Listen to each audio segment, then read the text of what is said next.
Everyone, how are you? I hope you all are doing well. अच्छे होंगे और आप लोगों की सीबीएसई का एग्ज़ाम अच्छा हुआ होगा। सो अब मैं इस वीडियो में सीयूईटी का जो जनरल एप्टीट्यूड का पेपर हुआ था लास्ट ईयर उसका पेपर सॉल्व करूंगी। तो एनटीए की वेबसाइट पे मुझे सिर्फ एक ही पेपर दिखा है, तो मैं यही पेपर सॉल्व करूंगी। इनकेस अगर आपके पास एक्स्ट्रा पेपर्स हैं 2025 वाले तो आप मेरे को मेल कर सकते हो, जो मेरी मेल आईडी है डिस्क्रिप्शन में, आप मुझे उस पर मेल कर देना। ठीक है। तो स्टार्ट मैं इस पेपर में सिर्फ रीजनिंग और मैथ सॉल्व करूंगी, जीके में सॉल्व नहीं करूंगी। ठीक है, जीके आप खुद ही देख लेना। तो स्टार्ट करते हैं फर्स्ट क्वेश्चन से। तो आप ये देख लो, ये this is general test paper 2025 का। वैसे कहीं मेंशन तो नहीं है बट ये 2025 का ही पेपर है। ठीक है। तो स्टार्ट करते हैं फर्स्ट क्वेश्चन से। देखो क्या है, आप आई होप कि आप लोगों की प्रैक्टिस ऑलरेडी अच्छे से हो रखी होगी, तभी आपको ये समझ आएगा। क्योंकि अगर मैं यहाँ पे कोई ट्रिक या कुछ भी बताती हूँ आप तभी अप्लाई कर पाओगे जब आपको थोड़ी भी नॉलेज हो इस टॉपिक, किसी भी टॉपिक की। ठीक है।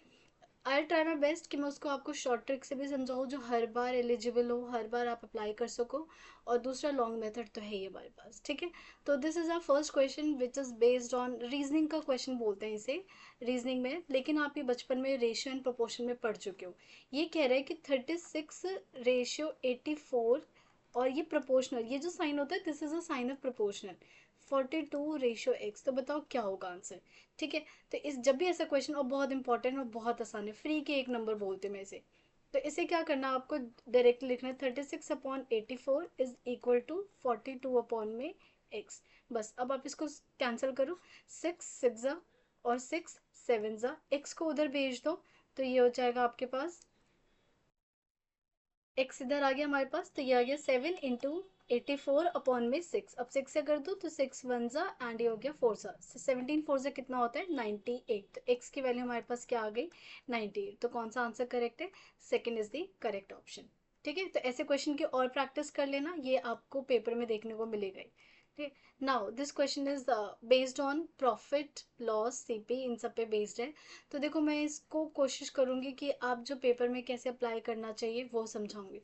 सबसे पहले आप लोग प्रैक्टिस कर लेना। अब इस टाइप के क्वेश्चन में कभी भी आप एक्स अज्यूम करके नहीं करोगे, क्योंकि एक्स से आप सॉल्व तो कर लोगे but it will take lots of time. और किसी भी कॉम्पिटेटिव एग्जाम में आपके आपका जो सबसे बड़ा टारगेट होता है वो होता है टाइम। अगर आप टाइम मैनेज करना सीख गए तो आप सारे क्वेश्चन कर लोगे। देखो सारे क्वेश्चन सभी बच्चे को आते हैं, हर कोई घर पे बैठ के आराम से कर सकता है, बट कौन सा बच्चा कितने कम टाइम में ज़्यादा क्वेश्चन कर रहा होता है, ये होता है सबसे बड़ा गेम। ठीक है। तो टाइम के लिए we will not do this question by using x, हम इसको 100 से सॉल्व करेंगे। ठीक है। देखो, Ram purchase a watch at a cost of 9/10 of original cost. जो भी ओरिजिनल कॉस्ट था उसका उसने 9/10 के प्राइस से खरीदा, और फिर उसको 8% के प्रॉफिट पे बेचा, 8% मोर देन ओरिजिनल कॉस्ट। जो भी ओरिजिनल कॉस्ट है उसके 8% ज़्यादा पे बेचा। His profit and loss. ठीक है। तो मैं सबसे पहले क्या कर लूँगी, ओरिजिनल कॉस्ट। ओरिजिनल कॉस्ट को आप अज्यूम कर लोगे कि कितना होगा, 100 होगा। ठीक है। जो आप एक से कर देते हैं ना, 100 से भी होता है। और आई वुड सजेस्ट कि आप किसी भी यूट्यूब वीडियो पे जाके कॉस्ट एंड सीपी की वीडियो देख लेना कि प्रॉफिट लॉस के क्वेश्चन को कैसे करना चाहिए विद ट्रिक। तो वो आपको हर बार 100 से सिखाएंगे, और 100 से सीखना मैंडेटरी है बिकॉज आप वहाँ पे ट्रेडिशनल मेथड अप्लाई नहीं करोगे। ठीक है। तो मैंने अज्यूम कर लिया ओरिजिनल कॉस्ट क्या है, 100 है।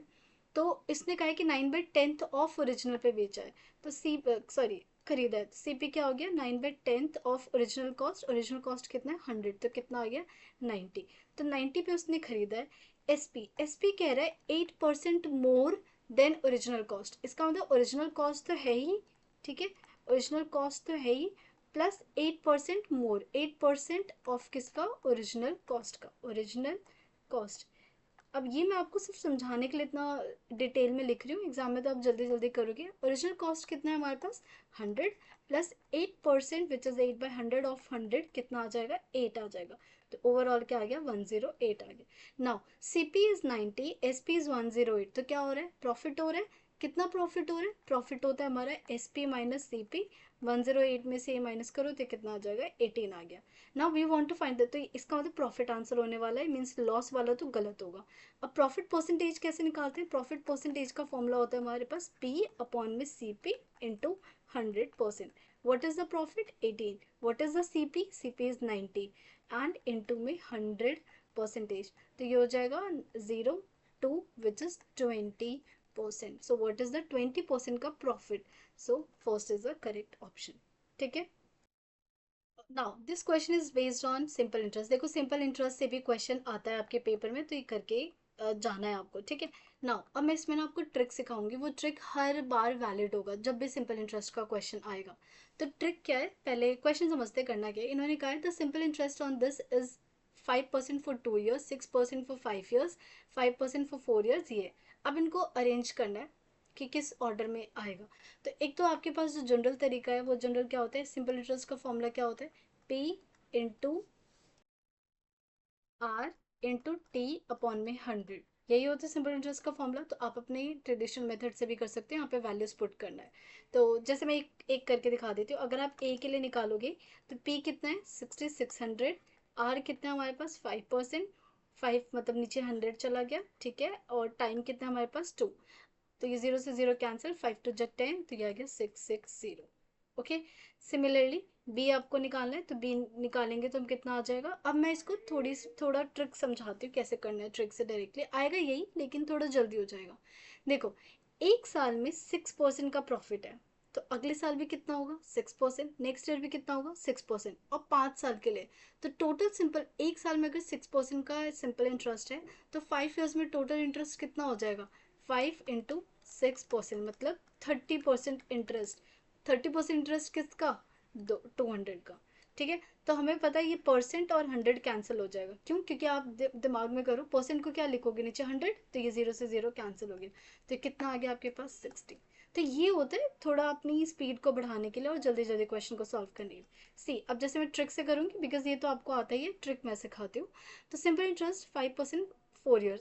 एक साल में 5% का इंटरेस्ट है, तो दूसरे साल में कितना हो जाएगा 10%, तीसरे साल में 15.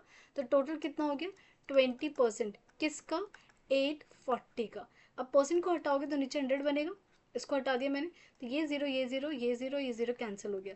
तो ये हो गया 2 4 ज़ा 8 और 2 8 ज़ा 16, 168. नाउ डी 12% फॉर 2 years, तो कितना हो जाएगा 24%. 24% मतलब 24/100 ऑफ किसका, 5000 का. 5000 मतलब 2 0 से 2 0 कैंसिल, ये आ जाएगा 0. और फिर 24 ये होता है आपका 120. कौन सा बड़ा है इसमें से, तो हम we can see D is greater. तो सबसे पहले डी देख लो, कहीं डी से शुरू. अब ये नहीं कि आप एक एक चीज़ अरेंज करने लग जाओगे. आपको एग्जाम में एलिमिनेशन से सॉल्व करना होता है पेपर. तो जैसे आपने देखा डी इज द फर्स्ट, तो मैंने देखा डी से स्टार्ट हो रहा है, दैट्स इट. आपको ये ऑर्डर देखने की भी जरूरत नहीं है, बिकॉज क्वेश्चन में डी से स्टार्ट हो रहा है. तो यहाँ पे भी आप अपना टाइम सेव कर सकते हो. ठीक है. नाउ नेक्स्ट क्वेश्चन पे मूव करते हैं. ये जो क्वेश्चन है based on area of sector, जो आप क्लास 10th में पढ़ते हो. और this is very very important, क्योंकि ये क्वेश्चन हर बार पूछ रहे हैं. मैंने जो भी 23 तक का पेपर एनालिसिस किया है, तो ये इस टाइप के मेंसुरेशन से तो बहुत ज़्यादा क्वेश्चन पूछ रहे हैं. तो मेंसुरेशन के लिए आई वुड सजेस्ट कि क्लास 9 10th एक बार उठाओ और MCQ क्वेश्चन प्रैक्टिस कर लो किसी भी बुक से, ML अग्रवाल से या फिर RDE से. अगर आप वो प्रैक्टिस कर लेते हो तो आप ये क्वेश्चन आराम से कर पाओगे. ठीक है. नाउ क्वेश्चन में कह रहा है 4 सर्कल्स हमें गिवन है. ABCD is a square with side 14 centimetre. हमें क्या निकालना है, ये वाला रीजन, शेडेड रीजन, राइट.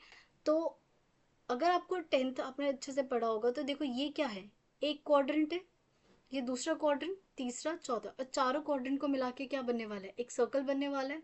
ठीक है. और दूसरा तरीका यू कैन थिंक, एक का एरिया निकाल लो, और because all 4 sectors are equal, एक का एरिया निकाल लो और 4 से क्या कर दो, मल्टीप्लाई कर दो. तो ये आ गया आपका ये वाला सर्कल. और क्या करेंगे, पूरे स्क्वायर में से अगर मैं चारों सेक्टर को रिमूव कर दूँ, तो क्या ये इनर ये शेडेड रीजन आ जाएगा, राइट. तो अगर if I want to find the area of shaded region, तो हम क्या करेंगे, हम करेंगे area of square which is a का square minus 4 into area of one sector. ठीक है. तो ये हो गया a. What is the a, side is given 14, तो ये हो गया हमारे पास 14 का स्क्वायर माइनस, अगर टोटल 14 है तो ये कितना होगा 7 हो जाएगा. तो मीन्स हाँ रेडियस कितना मिल गया 7 मिल गया. 4 into area of sector, I hope you know the formula.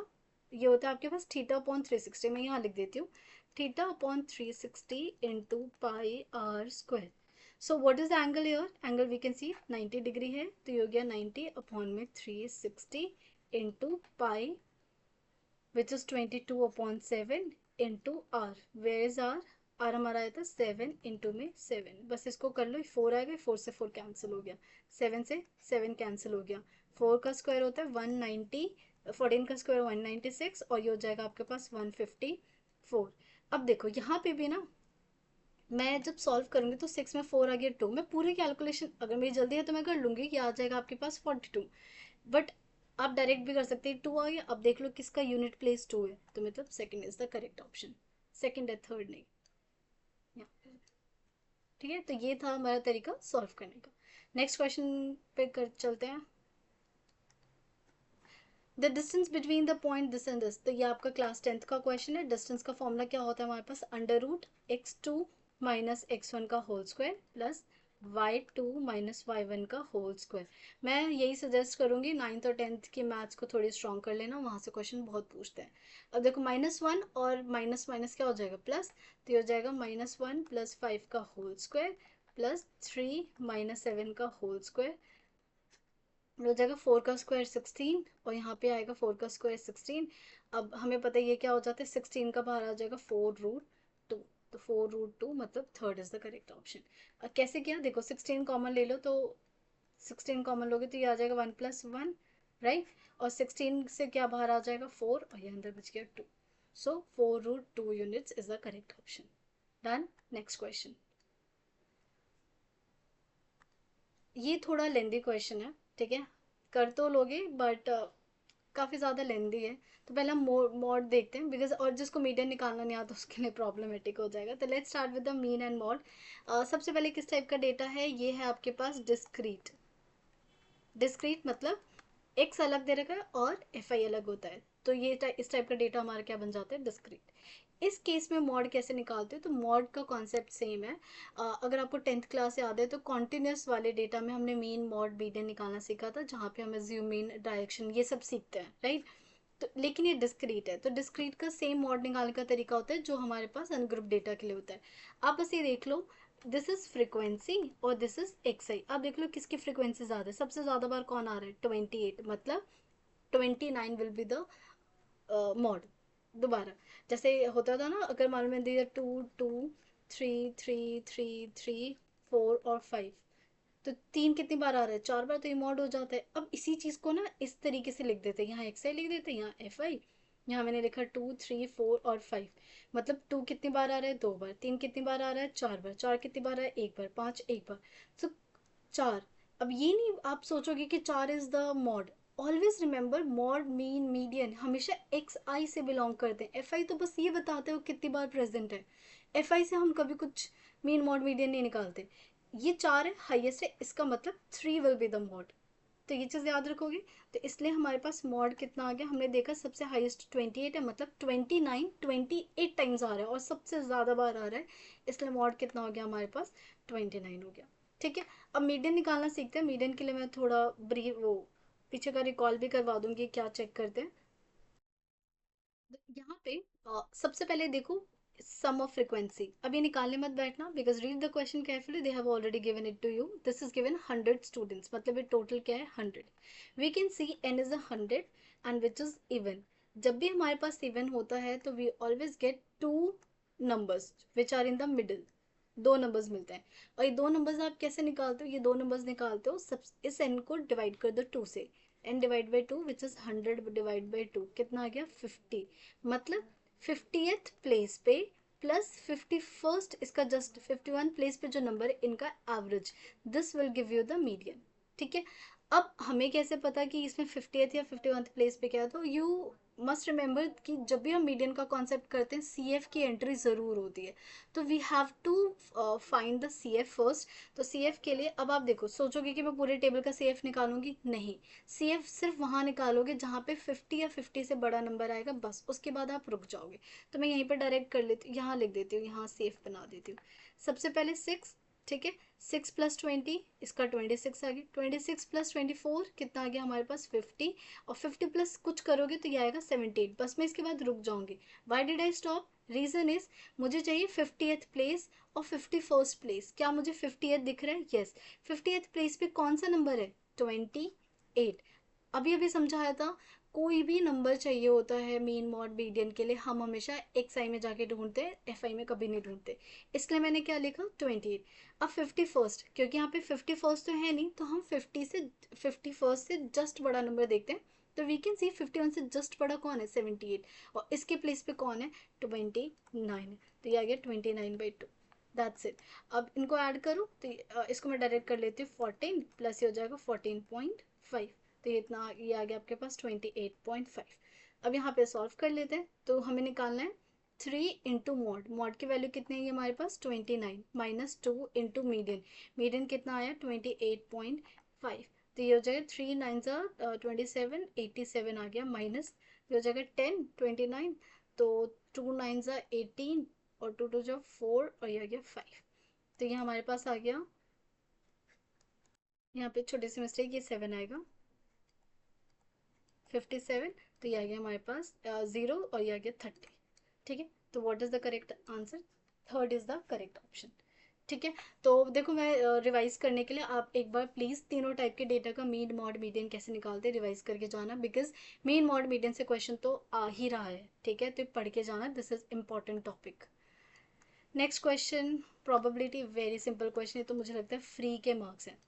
ठीक है, इसमें बोला है एक डाइट थ्रो किया है, which one of the followings are correct. The probability of getting a number greater than 4, probability of number greater than और equal to 4। तो चलो देखो, जब आप डाइट थ्रो करते हो तो 1 2 3 4 5 और 6 ये आता है। अब इसका निकालते हैं। The probability of getting number greater than 4, greater than 4 कितना है 2, तो मतलब 2/6 विच इज 1/3। इसका मतलब A statement is correct. B कह रहा है the probability of getting number greater than और इक्वल टू 4, 4 या 4 से बड़ा कितना आ गया 3, और 3/6 विच इज इक्वल टू 1/2, मतलब बी तो क्या हो गया गलत हो गया। अब मैं क्या करूंगी, यहाँ पे जाऊंगी, जहां जहां बी है वो तो डेफिनेटली गलत होने वाला है, बी भी गलत बी भी गलत, मीन्स अब मुझे ए सी डी में से चूज करना है। अब यहाँ पे भी मैं कैसे टाइम सेव करूंगी, मैं देखूंगी डी तो दोनों तरफ है, ए भी है, a we have already check, c देख लेते सी करेक्ट है या नहीं। सी कह रहा है the probability of getting number less than और इक्वल टू 3, 3 या 3 से कम कितना हो जाएगा 3/6 विच इज 1/2। तो ये सी करेक्ट आ गया। इसका मतलब ए भी करेक्ट है, सी भी करेक्ट है, डी भी correct, so third is the correct option. ठीक है, तो third is correct. Next question. Okay, ना ये वाला क्वेश्चन मैंने नोटिस किया बहुत सारे गैट देने वाले वो बच्चे जिन्होंने कभी परमिटेशन कॉम्बिनेशन पढ़ा ही नहीं, 11th 12th का टॉपिक है ये। ठीक है, तो ये छोटा सा टॉपिक है, पढ़ लेना, मैं यहाँ पे फॉर्मूला लिखवा देती हूँ। एन पी आर कभी भी दिखे तो फॉर्मूला होता है आपके पास एन फैक्टोरियल और एन माइनस आर फैक्टोरियल। ठीक है, और एक होता है आपके पास एन सी आर, ये हो जाता है एन फैक्टोरियल, आर फैक्टोरियल और एन माइनस आर फैक्ट। अब क्या कर सकते हैं, पढ़ना तो पड़ेगा अगर क्वेश्चन में है, पेपर में है ये क्वेश्चन तो। अब यहाँ पे हमें चेक करना है कि विच वन ऑफ द फॉलोइंग जो इससे मैच कर रहा है। तो यहाँ पे आप थोड़ा ध्यान दो, ए बी सी, ए के फर्स्ट सेकंड थर्ड फोर्थ, मतलब अगर आप कोई एक भी सही निकाल लेते हो ए का, तो ऑटोमेटिकली आप चूज कर लोगे, बी सी डी को देखने की जरूरत ही नहीं है ना, नहीं है ना जरूरत। तो मैं कोई भी एक ऑप्शन देख लेती हूँ। अब देखो ये सॉल्व करने में टाइम लगेगा, ये भी टाइम लगेगा, ये भी टाइम, बिकॉज दो दो चीजें निकालनी है, तो मैं सिर्फ क्या निकालूंगी बी वाला ऑप्शन निकालूंगी। ये मैं एग्जाम के पॉइंट ऑफ व्यू से बता रही हूँ, मैं आपको सब कुछ सॉल्व करके दिखाऊंगी अभी। ठीक है, ये एग्जाम पॉइंट ऑफ व्यू से समझा रही हूँ, I will solve only only B. तो ये हो गया 8p5, तो ये हो गया हमारे पास 8 फैक्टोरियल, और 8 में से 5 क्या 3 फैक्टोरियल। फैक्टोरियल को सॉल्व करने का क्या होता है ऑप्शन, जो भी बड़ा नंबर होता है ना आप उसको खींच के पीछे तक स्मॉलेस्ट नंबर तक ला सकते हो। बड़े को, छोटे वाले नंबर को बिगेस्ट नंबर तक नहीं कर सकते आप एक्सटेंड, लेकिन लार्जर को स्मॉलेस्ट तक ला सकते हो। तो 8 को मैं कैसे एक्सटेंड करूंगी, आप पीछे आते हैं एक एक नंबर, मतलब reverse counting, 8 into 7 into 6 into 5 into 4 into 3 factorial. और ये भी क्या आ गया आपके पास 3 फैक्टोरियल, 3 से 3 फैक्टोरियल कैंसिल।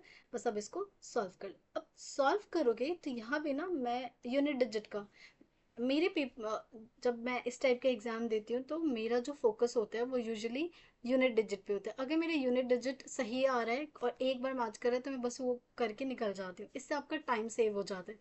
अब यहाँ नोटिस करो 5 या 4 है, मतलब इन डिजिट में 0 तो डेफिनेटली आएगा।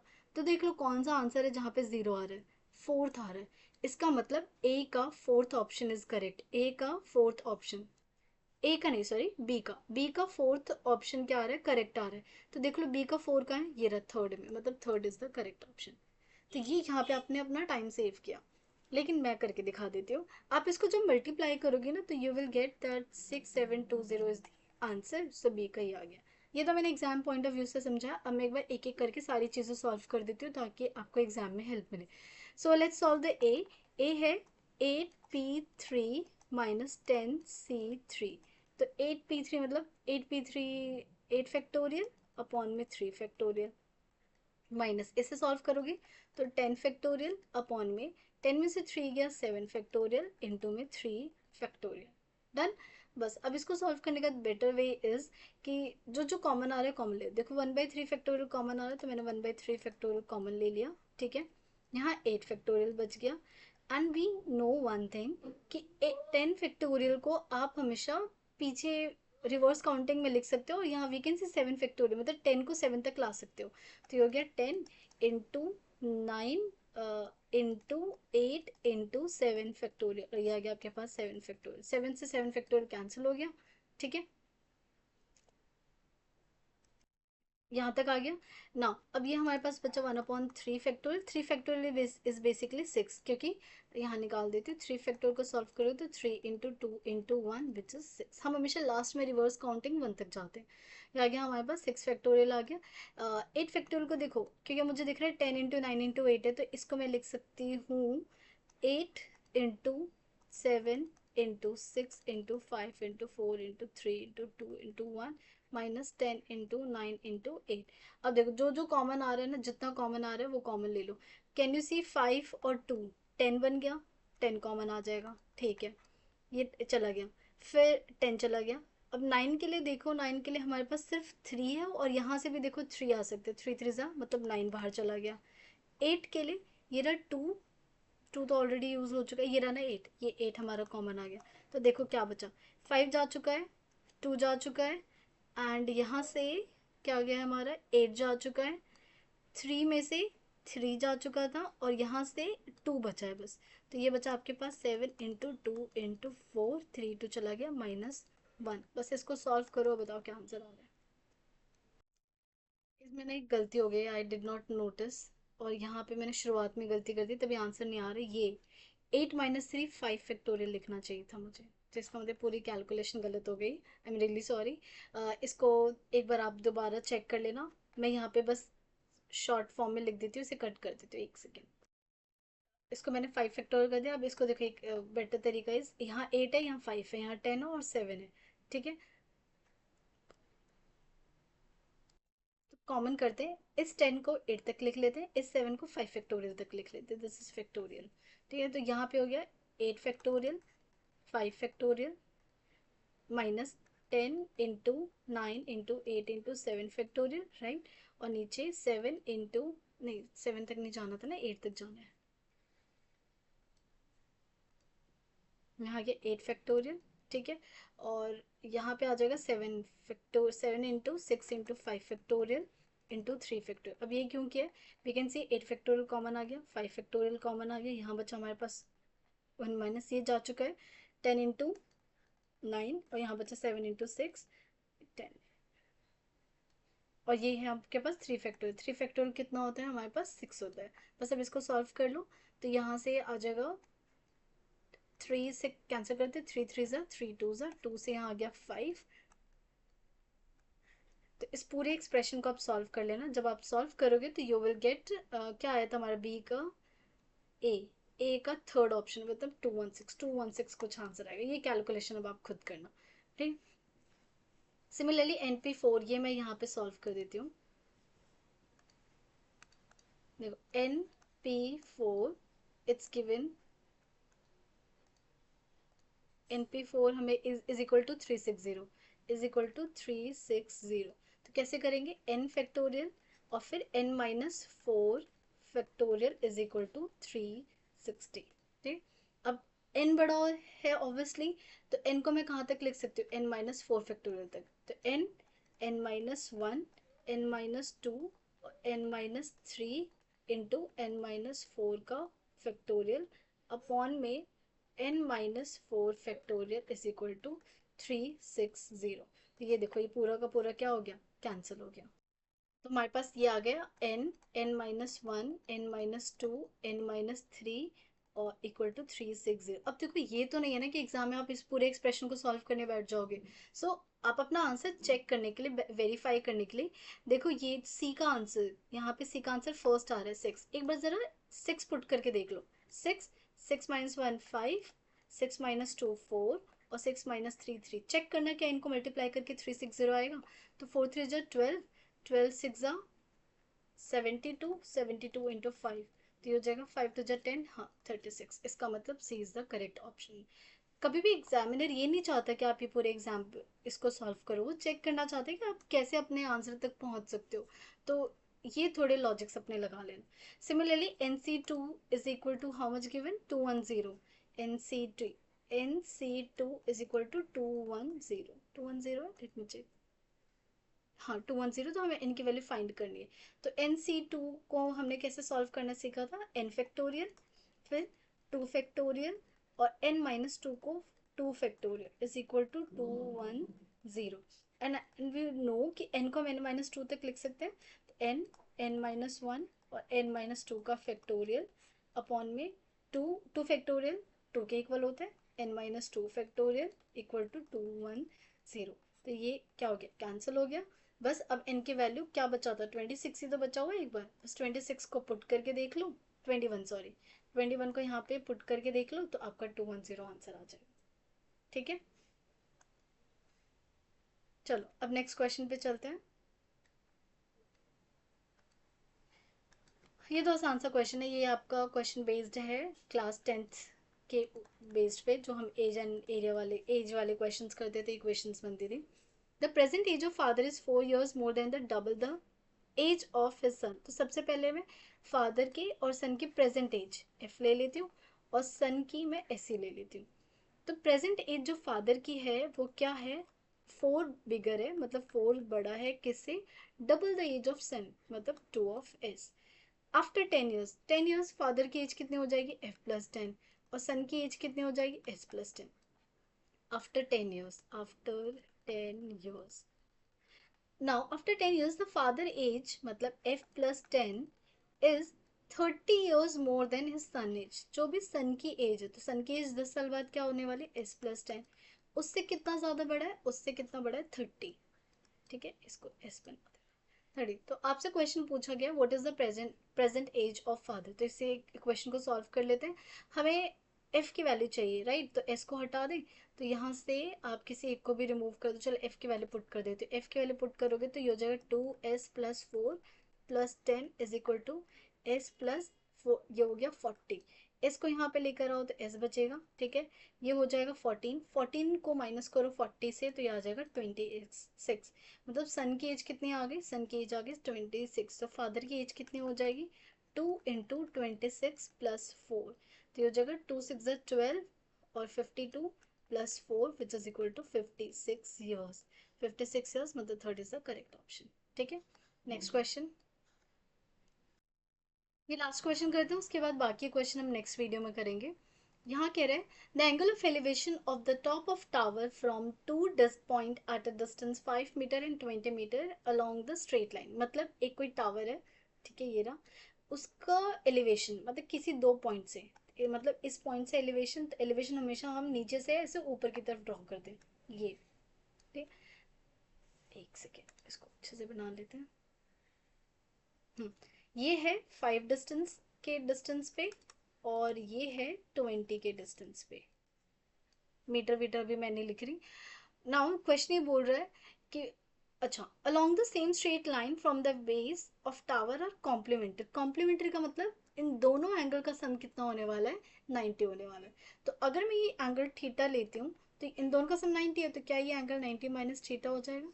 ठीक है, now find the height of the tower. तो मैं इसे ले लेती हूँ ए बी सी और डी। तो जब आपको ए बी निकालना है और ये गिवन है तो कौन सा रेशियो यूज हो रहा है, पी और बी, तो टैन थीटा यूज हो रहा है। तो tan theta is equal to P, P is A B और बी इज 5। सिमिलरली इस वाले में अप्लाई करो, इस बड़े वाले ट्राइंगल में इसमें क्या लिख सकते हो, tan 90 minus theta, what is p, p is A B और b इज 20, ठीक है। I hope you know the concept. tan 90 minus theta हमेशा होता है cot थीटा के equal, is equal to A B upon 20। अगर नहीं आता तो याद रख लो, tan cos साइन जब भी होता है 90 तो वो चेंज हो जाता है। साइन किस में चेंज होता है, sine 90 minus theta is always a cos theta, cos 90 minus theta is always a sin theta, और tan 90 minus theta is always a cot theta. और सिमिलरली cos कोसेकेंट और सेकेंट का होता है। अब ये आ गया, तो ये आपकी फर्स्ट इक्वेशन है, ये आपके पास second equation. We know that tan theta and cot theta reverse to each other, ठीक है, या फिर 1/tan करके पुट कर दो, जो आपको बेटर लगे। मुझे पता है tan और cot एक दूसरे के रिवर्स है, तो मैं दोनों को क्या कर दूँ, मल्टीप्लाई। तो tan theta into cot, I remember ये क्लास 10th की मैथ्स की बुक में बिल्कुल लास्ट क्वेश्चन होता है। अब मैंने 10th अभी पढ़ाया नहीं, तो मुझे ये नहीं पता ये क्वेश्चन है सिलेबस में या नहीं है, पर ये होता था ये क्वेश्चन, ए बी इंटू में ए बी अपॉन में 20। तो ये तो कैंसिल होके 1 बन गया, जीरो मत कर देना 1, और ए बी का स्क्वायर आ गया 100 के इक्वल, मीन्स ए बी की वैल्यू कितनी आ गई, 10। तो 10 इज द करेक्ट ऑप्शन। सो बाकी जो क्वेश्चंस हैं, आई गेस टोटल क्वेश्चन जो है हमारे पास 213 तक है, ठीक है। उसके बाद वो जीके वगैरह स्टार्ट हो जाती है, तो बाकी क्वेश्चन हम नेक्स्ट वीडियो में करेंगे। तब तक अपना ध्यान रखना, और अगर कोई टॉपिक पढ़ना हो तो आप कमेंट बॉक्स में कर सकते हो, तो मैं वहाँ पे एक छोटी सी वीडियो उस टॉपिक के लिए ला सकती हूँ। सिंस अभी हमारे पास बिल्कुल टाइम नहीं है, तो I will try my best कि जितने भी प्रीवियस ईयर क्वेश्चन है 24, 23 में तो बहुत सारे पेपर्स हैं, तो जितने पेपर्स मैं एग्जाम से पहले सॉल्व करवा सकती हूँ मैं ज़रूर सॉल्व करवा दूँ। तो अपना ध्यान रखना, bye, take care everyone, and please like and subscribe the channel.